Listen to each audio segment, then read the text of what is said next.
We have a beautiful play-in suggested by Adria Benjamin. It is Bach again, and it is based on verse 15 from Psalm 25. I'm putting the text into chat, and I am going to play us in, if that is okay. Yes. All right, share sound, optimize sound, get the sound, and away we go.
All right.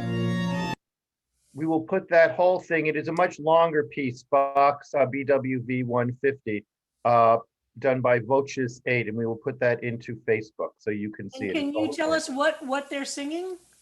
Yes, they're singing German. I put it into the chat. It was no, it's fine. I'm just joking. It's Harold. It's from the cantata 150. All right, we're losing you, Adria. We don't hear It's you. from cantata 150, and the text is "My eyes." My eyes are ever toward the Lord, for he will loose my feet from the net. And you could hear them. It was Psalm 25. Great. Thank you, Adria. That's gorgeous. I want to listen to the whole thing later. All right, friends. Well, we are preparing to turn towards Psalm 16. And just one last comment about unions. It doesn't mean there aren't unions working with immigrants. There are some, like Aunt Randy's, AFSCME, SEIU, etc. But they're fighting a lot of different laws that didn't exist then. Anyway, more about that at a different time. So we're turning to Psalm 16 now, and in a few minutes we're going to go into Chavruta, groups of 3 again. Some of you might end up in groups of 2, some in groups of 4, but roughly in groups of 3. And we want you to take the Psalm, to read it through, and then go through, and if you can do it in Hebrew, great. If not, do it in English, great. Go through line by line. See if you can make sense of it. This is your first encounter with it. What questions do you have? Do you respond positively, negatively? How do you go through each line, and each of you take one line, read it out loud, and then try and see what it means to you and how you would put it in your words. This Psalm 16 is, I think it's 11 verses. Yes, 11. So it's not in the shortest category, and it's for sure not in a very long category. It's a short to medium sized Psalm. And notice things that you want to learn more about, or things that confuse you, or things that make sense to you. We're always asking those questions. How does the Psalm start? Is there a superscription? What's the reference to God? What's the perspective of the speaker? Is this a psalm full of joy? Is it a psalm full of despair, etc., etc., etc.? We are going to start then tomorrow in studying it together. Psalm 16 is well known as the first of what's called the Tikkun HaKlali. There are 10 psalms that the Bratslav Rebbe, or also known as the Breslov Rebbe, and tomorrow I'm going to talk more about him and the Tikkun HaKlali. He identified in 1803 10 psalms very famously that have certain power to them. And the Bratslav Hasidim say these 10 psalms every single day. In this chunk of 10 psalms, and they have a lot of different ideas about them, and I'll talk more about them. And tomorrow I'm going to do a little introduction to the Bratslav Hasidim, because this is a very famous part of their, and a unique part of their Hasidic practice. These 10 psalms, which begin with Psalm 16, they're not consecutive. So it's kind of, a contemporary book has been done about these 10 Psalms by a friend of Sarah Sloan's and mine. Rabbi Simcha Weintraub did a book some years ago called Healing of Soul, Healing of Body. And he took the 10 Psalms, see, in this nice little skinny book, not big. He took these 10 Psalms of the Tikkun HaKlali, the Bratslav Hasidim, the Bratslav Psalms, and he asked contemporary rabbis, ranging denominations, each to take one psalm and to write what that psalm means to them. A very interesting project. So I'll be talking more about that and referring to this book tomorrow. I don't think I checked, it seems to be out of print and hard to find. I thought we had extra copies at CBST, but we don't. But it's a very wonderful project. And maybe Harold, what we'll do is I'll photocopy the introduction even. Maybe we could. Lori Kropman is holding a copy. Lori, where did you get yours? Maybe you could share that. I just got it online. You recommended it a while ago, and Amazon, and it was There you go. I just checked with the publisher. I forgot about this online thing. Duh. Yeah. And was it a reasonable price? It was just a. Yeah. I mean, yeah. It was cheap when it came out, so it shouldn't be an expense. But I sometimes, if they're okay. Yeah. So it's definitely worth getting. And since a 16 is the first of these, of the Tikkun HaKlali, it's a complicated issue about the Bratslav Hasidim. And tomorrow I'll do a little talk about the Bratslav Hasidim and introduce you to them. Ruthie Berman's son-in-law, not son-in-law, how would we do son? Your son, Connie's son. Ruthie, how do you refer to him? Moishi. You're muted, Bubala. Ruthie, you're muted. We can't hear you.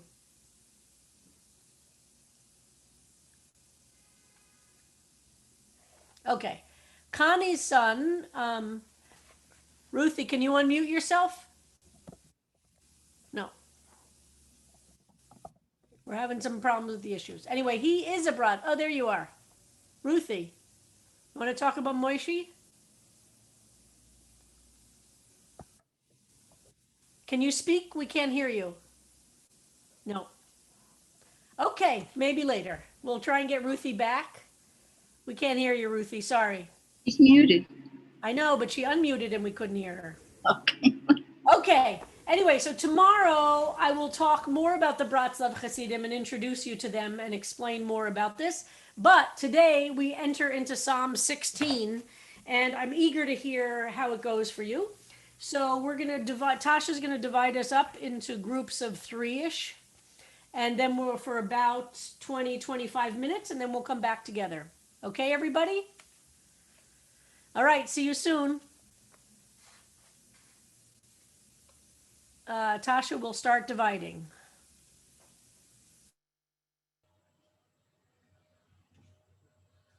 I'm ready.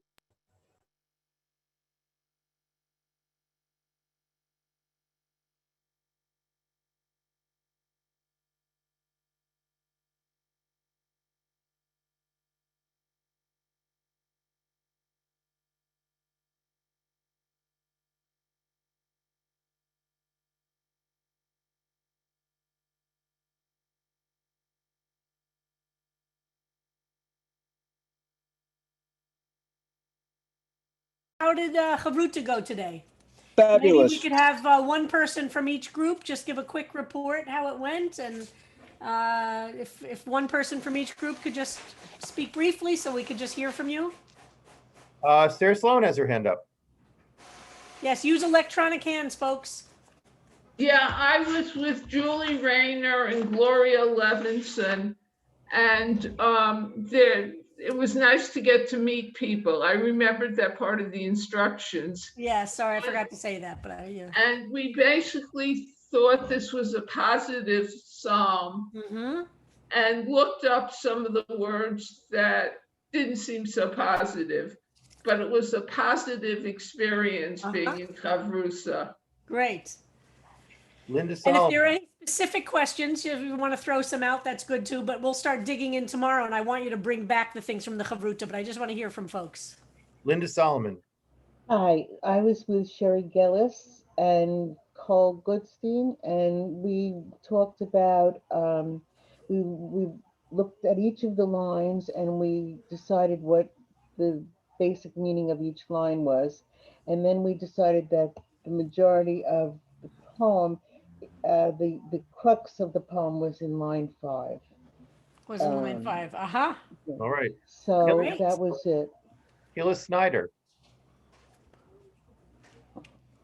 Okay, so we we didn't get through discussing the whole thing, but we came up with some questions. What does michtam mean? Excellent. That's a big question about this. Good. Okay.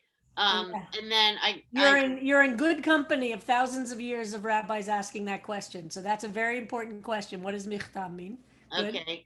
And then there was a line that said Ladonai Yud He Vav He, and then Adonai spelled Aleph Daled Yud Nun.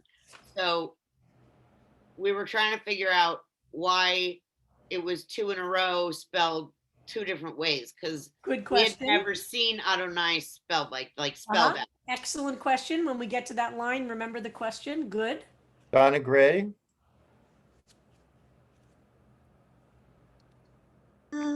So I was in a foursome with Lori Spear and Linda Watkin and Dean Dresser. Okay. And, we were looking at how the psalm was from another time when there was a lot of death and so looking at the difference between the inner pit as opposed to the outer pit. Interesting. Good.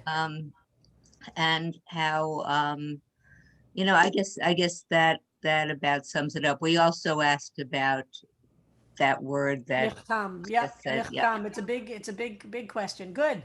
Well, Rabbi, I was with Ann and Randy, and we were looking at line 7. My conscience admonishes me at night, and we felt that was rather Freudian. So we found that the word translated as conscience is really some organ inside. I think it's your kidneys. So we felt that we would like to translate that as something in my kishkas is keeping me up at night. And excellent. Yeah, I want to say one. I think we've talked about that before. We'll get to that. Where often different organs, the liver, etc., the heart have different meanings. But good. We all know what that feels like, right? Our kishkas keep us up at night. Boy, does that feel familiar. Linda Watkins said something so interesting about how the right hand is seen as the good and the left hand is seen as evil. Right. So we'll talk. Remind me when we get to that, because that's a good observation. I just recognized someone. Who was it? And then put their hand up. Saul. So I was with Andrea and Debbie, but Debbie never somehow or other disappeared. Her screen was there, but her face was not, and she was not muted. So we asked her, but she never spoke. So I don't know whether she did it. All right. So we felt this was a psalm of thanksgiving because everything is going great for this person who wrote this psalm. But we have a question, Rabbi, about line 2. The Hebrew word is amart. Ah. What you? What you?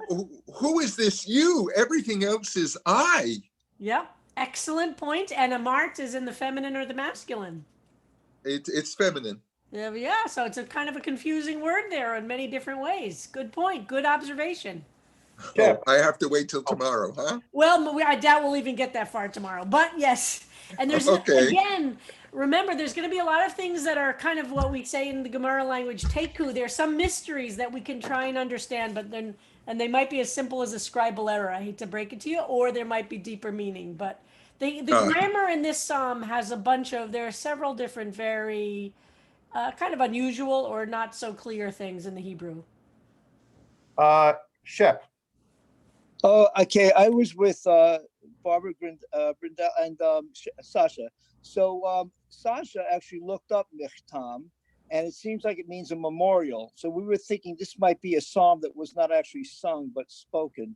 Uh-huh. Also, we thought that this was different from a lot of the others. There was no, punishing my enemies and begging God for forgiveness. It's all Good. upbeat, a very positive one. And I noticed I like the line, "A delightful country has fallen to my." I feel like I'm now in a delightful country. Uh-huh. But the funny Well, thing great. was, These are great observations, and you notice now that you're kind of getting into the language of Psalms, you could see some things that are not there, and you can notice that, and that's this is fantastic. an interesting point we got was Yeah, about Shep, the I'm gonna have to, left-handedness. Shep, I gotta cut you off because we want to make sure everybody gets But to I'm the also same word. left. We're all left-handed. We noticed that, and I'm a Uh-huh. convert to left-handedness. So that was the thing that we connected to. The Mike, left-handed. All of you in your group are left-handed. That's funny. We're all left-handed. Okay, Yes. so Michael Goldstein, please. Yeah, can you hear me? Yes. Yes. Good. We took the English and just a literal translation, beginning with I seek refuge in you. The poet is seeking refuge, and the next few lines are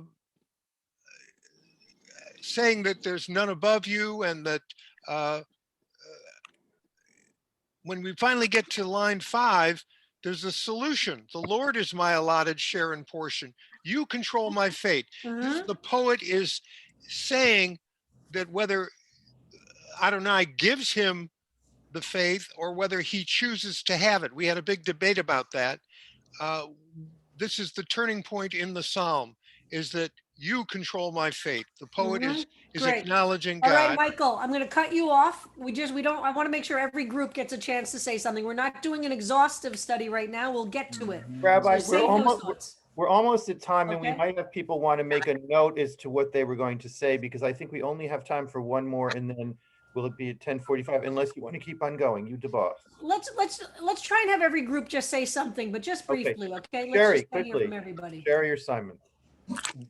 Okay, very quickly, Annika Cooper had a different book, which was a conservative book. Maybe Annika can put it in the chat. So we read from each one of them, and we also talked about Michtam.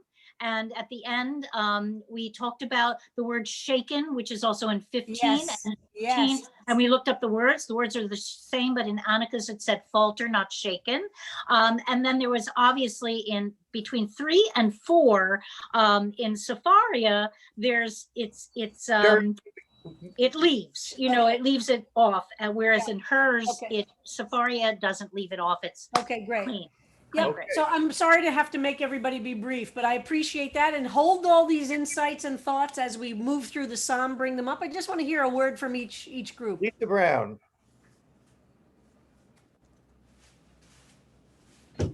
Lisa, you're muted. Okay. So I thought that line 7 with that word neged in there, against, so I mean, I think what it says is that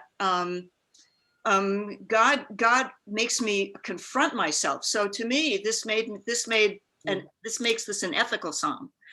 And we were talking about in the group that this was a psalm of somebody who had direct experience with other traditions that were going on at that time that seemed to have been similar, right? But now they're going to practice towards Interesting, very interesting read. Good.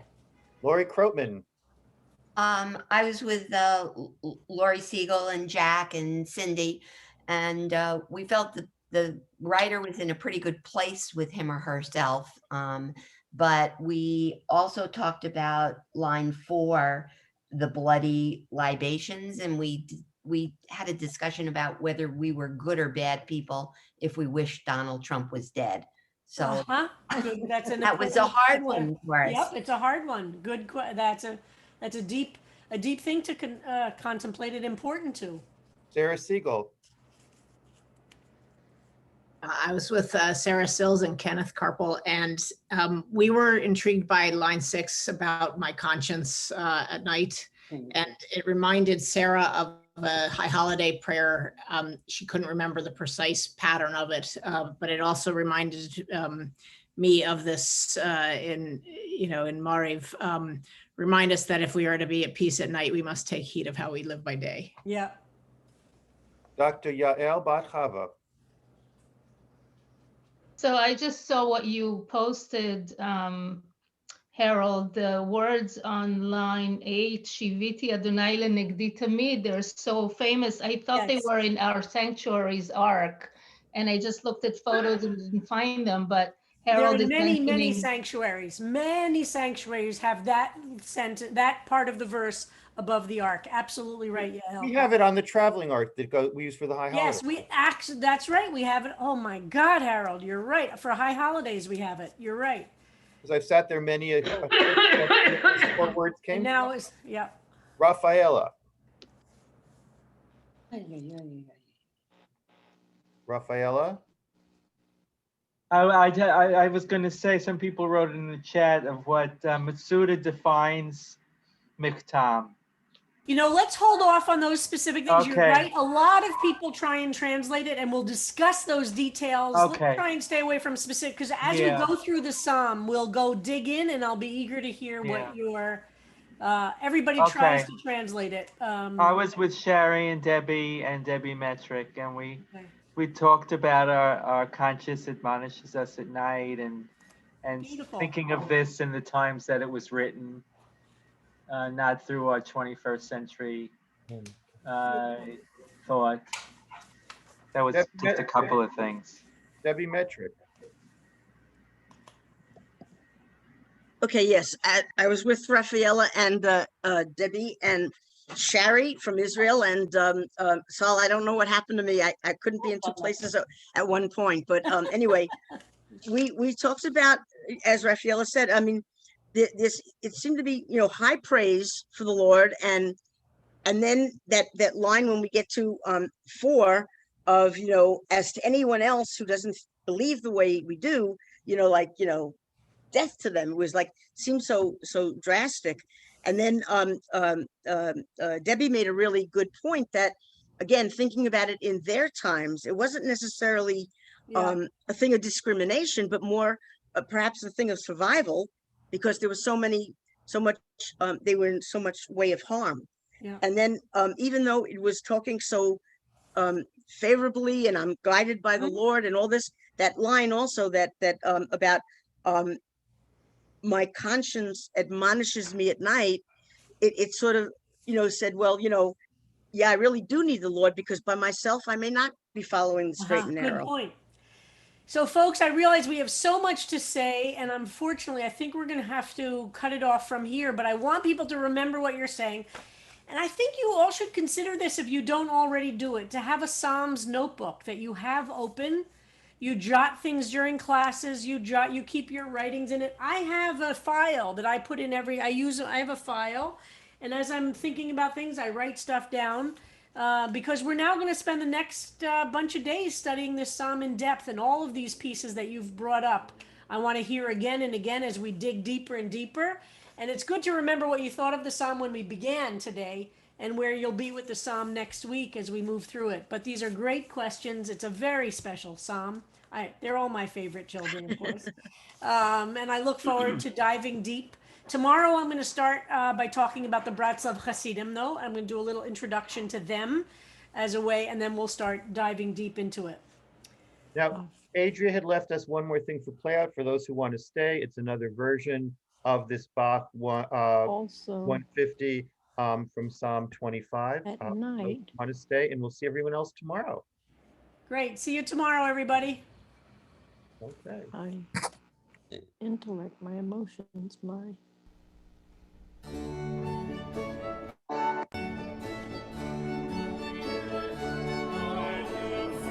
strokes me.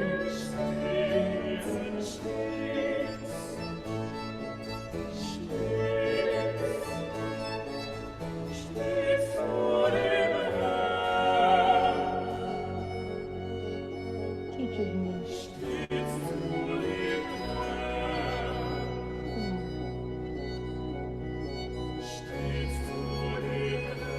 Oh, sorry.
All right, everyone, that's your Bach fix for the day. I'll post these in Facebook. Thanks so much. See you all tomorrow. Harold, I wrote you something in chat. Okay. It's nothing private, but I had sent you an email. I guess, I don't know if you got it.